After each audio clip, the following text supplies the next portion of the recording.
सच्चिदानंद भगवान की, सनातन धर्म की।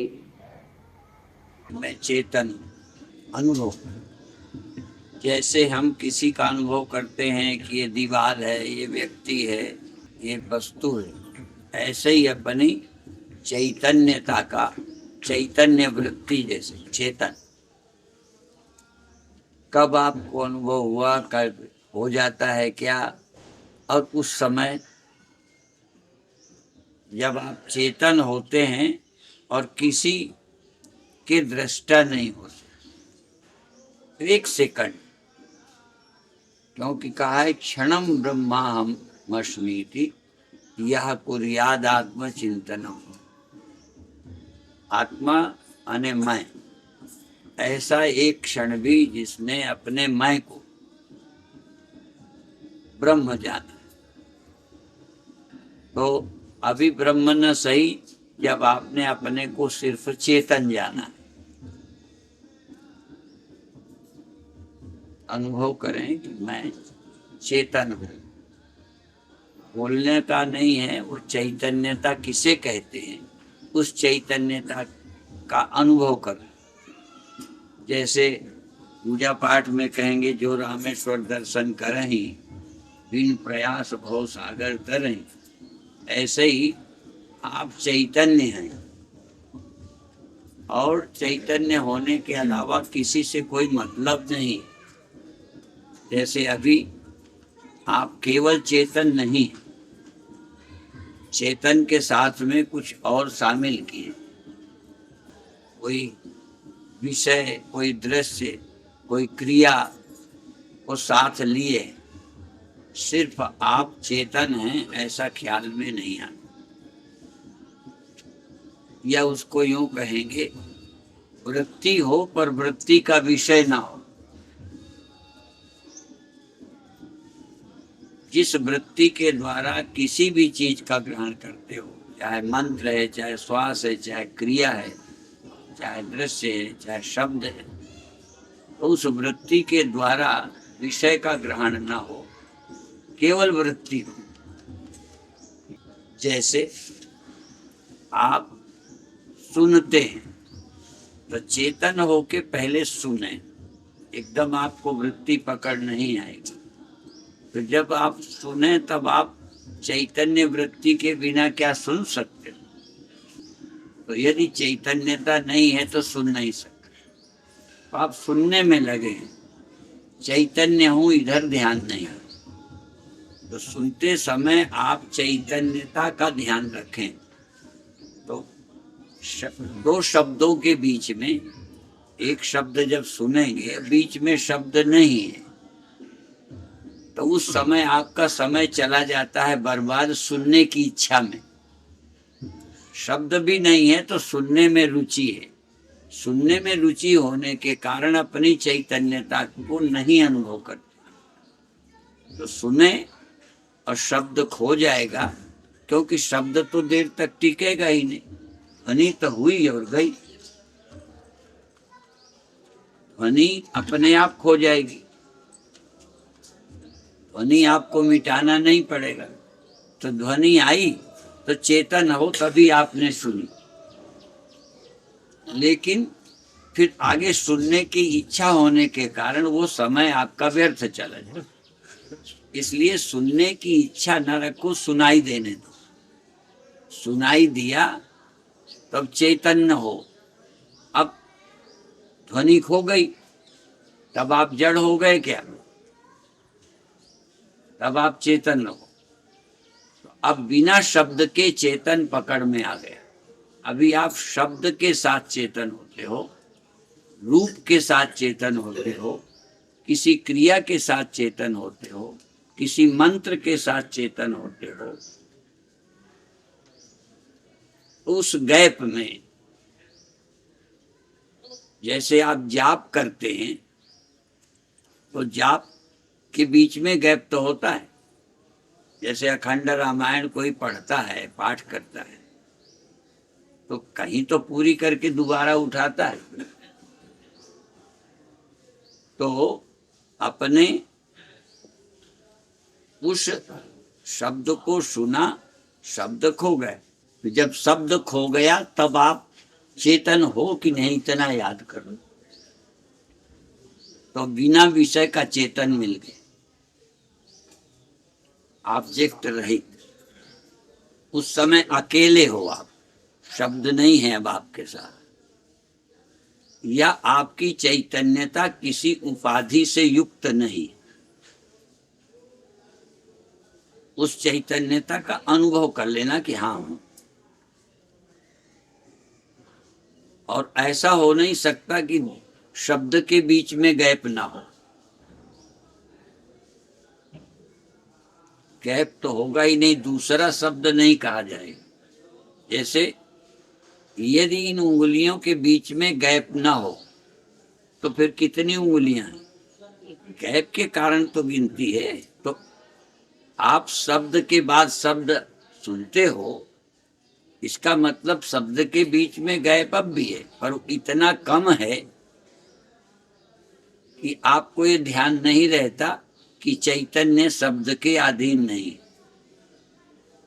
एक शब्द हुआ, थोड़ी देर में दूसरा हुआ, इस बीच में इतना सावधान हो कि बीच में भी आपकी चैतन्यता है या चली गई।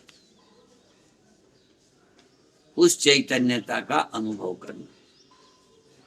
तो धीरे धीरे चैतन्य किसी विषय के अधीन नहीं मालूम पड़े, चैतन्यता निर्विषय हो गई। और ध्यानम निर्विषयम मना, ध्यान है निर्विषय मन। अन्य को तो छोड़ दिया, सुनने में एकाग्र हो गए तो और कुछ छोड़ दिया। और सुनने में भी एकाग्र नहीं होना, हमें सावधान होना है चैतन्यता के प्रति, शब्द के प्रति नहीं, चैतन्यता के। तो शब्द के समय भी चेतन, और शब्द खोया तब चेतन। तो उसको है प्योर कॉन्शियसनेस, शुद्ध चैतन्य। तो जैसे अभी हमने रखा है विशुद्ध आनंद, अभी कहेंगे विशुद्ध चेतन। विशुद्ध माने उसमें कोई मिलावट नहीं है चेतन। इसी को दूसरे शब्दों में कहेंगे निरावृत चेतन, जिसमें कोई विषय का आवरण नहीं है। तो इस वृत्ति चेतन को निर्विषय, वो सुनने के साथ भी सोच सकते हो, क्रिया के साथ भी। मान लो श्वास की क्रिया चलती है, तो श्वास की क्रिया के साथ आप जागे रहो, सक्रिय चेतन, क्रिया के साथ चेतन। पर श्वास आएगी जाएगी, अभी ये मोटी पकड़ है कि आने और जाने को, पेट उभरने को, बैठने को जान रहे हो।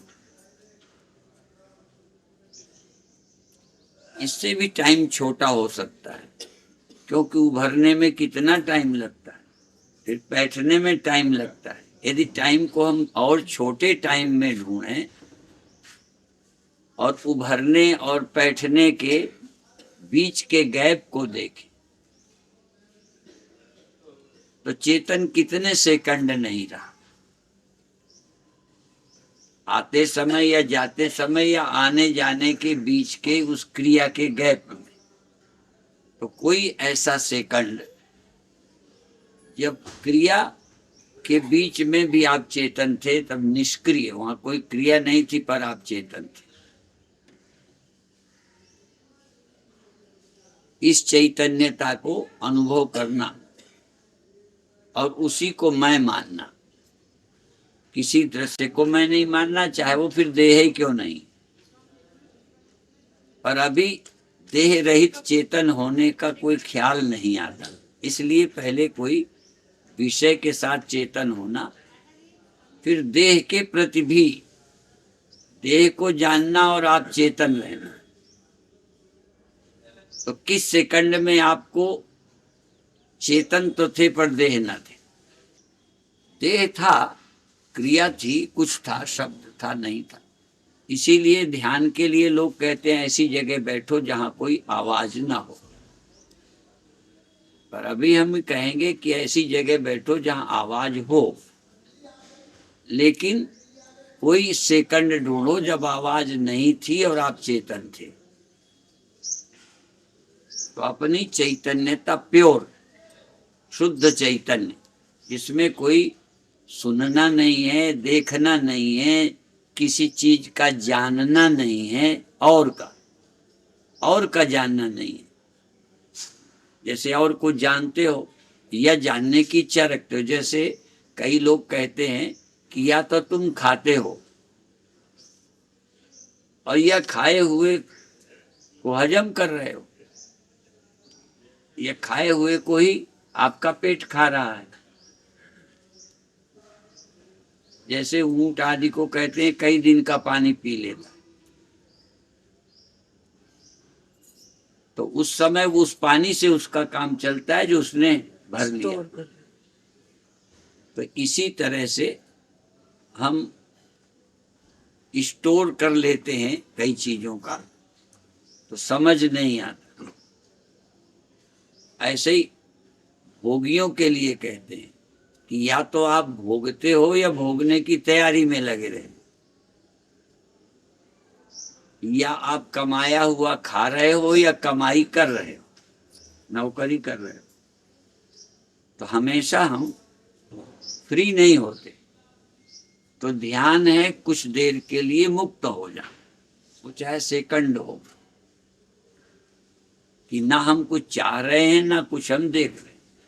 क्योंकि या तो आप देखते हैं, जैसे भी कहा था ना, या तो आप सुनते हैं और जिस समय शब्द नहीं, सुनने की तैयारी में लगे पड़े, आप फुर्सत में नहीं है। तो जब सुनना लक्ष्य नहीं बनेगा, अपनी चैतन्यता को जानना ही लक्ष्य है, तो शब्द हुआ तब भी आप चेतन, और जिस समय कोई शब्द नहीं है बिना शब्द के चेतन। इसी तरह क्रिया के साथ चेतन, श्वास की, एक सेकंड में क्रिया नहीं है मान लो सेकंड भर, तो उस समय क्या आप जड़ हो गए? तो उस समय बिना क्रिया के चेतन, उस चैतन्य को, उस शुद्ध चैतन्य को अनुभव करना, विशुद्ध चेतन जिसमें कोई मिलावट नहीं। फिर कभी ऐसा ख्याल आएगा कि चूंकि 24 घंटे दिमाग में देह हूं, ये एक पक्का हो चुका है, तब उस समय ये ध्यान करते करते पड़े हो या बैठे हो ध्यान में, तो एक बार चेतन हो, न पड़े हो न बैठे हो, तो क्या शरीर तो पड़ा या बैठा होगा ही, पर तुम न पड़े हो न बैठे हो, तुम सिर्फ चेतन हो। तो जो लोग ये कहते हैं हम देहाभिमान को कैसे तोड़ें, वो आप हैं जो न पड़ा था न बैठा था। पहले पड़े को जानते रहे, फिर बैठे को जानते रहे, फिर शरीर के आकार को जानते रहे, श्वास की क्रिया को जानते रहे। कुछ देर केवल आप थे। वही सेकंड तो होगा जब आप होंगे और कुछ नहीं, क्योंकि किसी से लगातार तुम जुड़े भी नहीं रहते हो, पर फुर्सत में नहीं रहते। तो कुछ समय ऐसा निकालो जब आपको अपने से मतलब, और अपने से अर्थ देह से नहीं, नहीं तो अपने का ये भी, क्योंकि आप अपने को जानो के अनेक अर्थ हैं। पहला मोटा अर्थ है कि आप कौन हैं, पंडित हैं कि ठाकुर हैं कि बनिया हैं, क्या हैं, उसी के अनुसार कर्म करो। ये भी एक है अपने को जानना, अपने अनुसार कर्म करो। इसी तरह किसके आप क्या हैं, ये भी आप हैं। किसी के तो बेटे भाई बहन हैं, तो उनके साथ वैसे ही रहो। तो हम क्या क्या हैं, इसी तरह हम क्या हैं। तो एक व्यवहारिक है जो पर अध्यात्म में आप क्या हैं? आप चेतन है कि जड़ हैं? उस समय सावधान होकर देखो, देह है कि चैतन्य है, क्रिया है या चेतन है, सुनने की इच्छा वाले हैं या केवल चेतन है बिना चाह के। तो सुनते समय भी सुनने की चाह से रहित चेतन हो और आवाज के विरोधी ना हो, नहीं फिर एक झंझट पाल ली कि शोर क्यों, आवाज क्यों आती है। आवाज आती है तो सहज सुनाई दी, आपकी ड्यूटी है चेतन रहने की, शब्द रोकने की नहीं या शब्द को पकड़ने की नहीं। शब्द आया, सुनाई दिया तो आप चेतन हैं।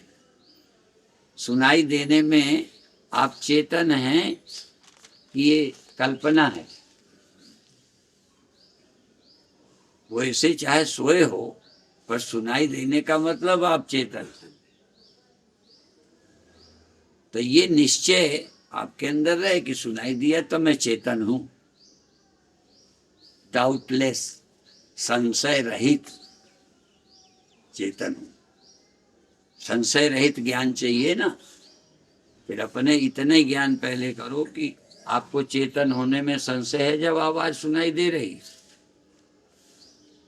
तो इतना तो पक्का करो। और फिर जब आवाज बीच में, क्योंकि कैसे भी कोई बोले बीच में गैप तो होता ही होगा। जैसे रितंबरा को लोग कहते हैं श्वास कम लेती, तो श्वास तो लेती ही हो, तो गैप तो होता ही। और फिर एक शब्द से दूसरे शब्द का भेद कैसे हो गया? जैसे उंगलियों को कहा, यदि भेद नहीं है तो 5 कैसे गिन लिया आप? तो कमल कहा हमने, का कहा, फिर माँ कहा, फिर ला कहा, तो 3 के बीच में गैप नहीं है तो कमल कैसे हो जाएगा? अच्छा, 3 अक्षर नहीं, एक ही अक्षर को कहा, काका, तो 2 बार काका का मतलब बीच में गैप हुआ कि नहीं? तो उस झीने से गैप में भी आप चेतन। हम चेतन आत्मा के प्रति या हम कौन है अपने जानने में ही रुचि नहीं है। श्वास की है, शब्द की है, क्रिया की है, मैं हूं चेतन, इसमें इंटरेस्ट नहीं है, रुचि नहीं, इसलिए आत्म जिज्ञासु ही नहीं है, विषय की ही इच्छा वाले रहते हैं। इसलिए सेकंड ढूंढना चाहिए जब हम चेतन हैं और हमें कोई जरूरत नहीं है। आई आवाज तो, नहीं आई तो, ना तो न सुनने में उलझे हैं और न सुनने का कोई विरोध है। वो अपने आप जाएंगे, चले जाएंगे, तो हम जल्दी पकड़ पाएंगे। चाह करके फिर हम फंस जाते हैं। तो अपनी चैतन्यता का अनुभव क्षण भर भी करें, फिर अगला कदम है व्यापकता का। अभी मुझे आप देख रहे हैं तो एक शरीर से मिलकर मुझे देख रहे हैं, इसलिए मैं आपसे अलग हूं। जैसे एक घड़ा, यदि उसमें चैतन्यता हो तो जब एक घड़ा दूसरे को देखेगा तो अलग देखेगा, कभी भी अलग देखेगा। नजदीक हो सकता है, दूर हो सकता है, टच कर सकता है, लेकिन इस घड़े के लिए वो दूसरा ही होगा। जैसे उंगलियों का गैप होता है, ऐसे ही 2 बर्तनों का गैप है, नहीं 2 नहीं हो सकते। तो एक घड़े को यदि थोड़ी सी चेतना होती तो उसको यह घड़ा देखेगा, पास बैठे है, दूर रखा है। ऐसे ही आप किसी को भी देखते हो, अभी तो भगवान को भी देखते हो तो तुम दूसरा ही देखते हो।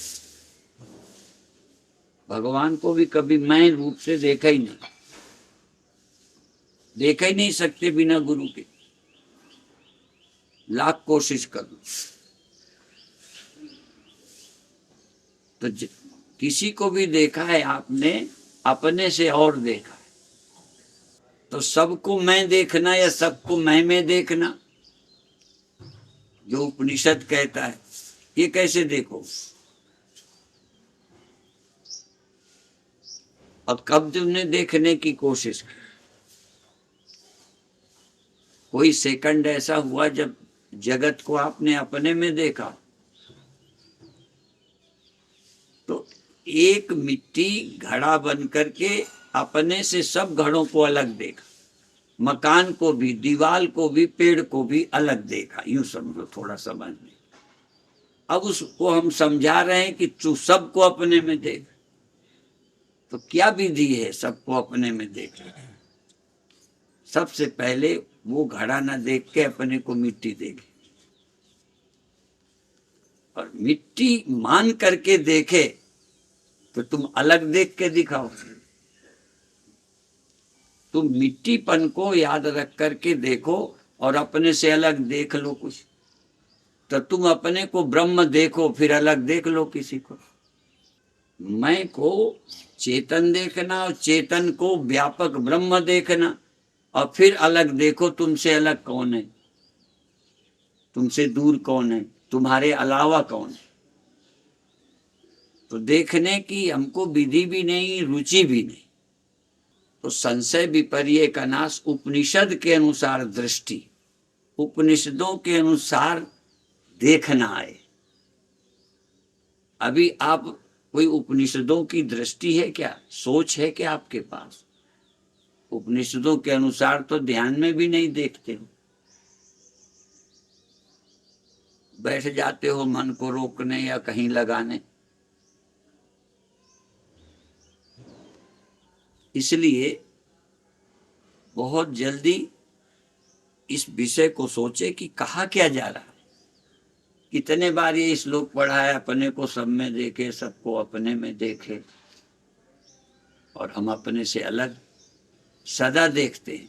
ध्यान में भी किसी को आप देखते हो सब मेरे में, ध्यान में भी छोड़ो, और टाइम तो छोड़ दो। कहते हैं कैसे करें व्यवहार में? व्यवहार को लगाओ आग, ध्यान में देख के बता दो मुझे कि आपने अपने में जगत देखा और अपने से जगत को अलग नहीं देखा। और यदि तुमने ध्यान में अलग नहीं देखा तो परेशानी किससे है तुम्हें? और या अपने मैं से कुछ और नहीं है ऐसा देखा तो मन से तुम्हें क्या शिकायत रह जाएगी? ततो न विजुगुप्सते यस्मिन सर्वाणि भूतानि आत्मैवाभूत। जिस समय आप के लिए आत्मा के सिवा कुछ नहीं है, आत्मैवाभूत, जिसे जगत कहते थे, विषय कहते थे, वस्तु कहते थे, अब तुम्हें मैं से भिन्न लगती नहीं है। ये ध्यान की बात है, चिंतन की। आपको लगता है व्यवहार में नहीं देखेंगे तो काम कैसे चलेगा? तो तुम व्यवहार में देख लेना, परमार्थ में देख के बताओ मुझे। अभी तो तुम्हें परमार्थ में ही नहीं दिखा, व्यवहार में क्या देखोगे? अपने आप को या ब्रह्म को। तुरंत व्यवहार की तरफ लोग भागते हैं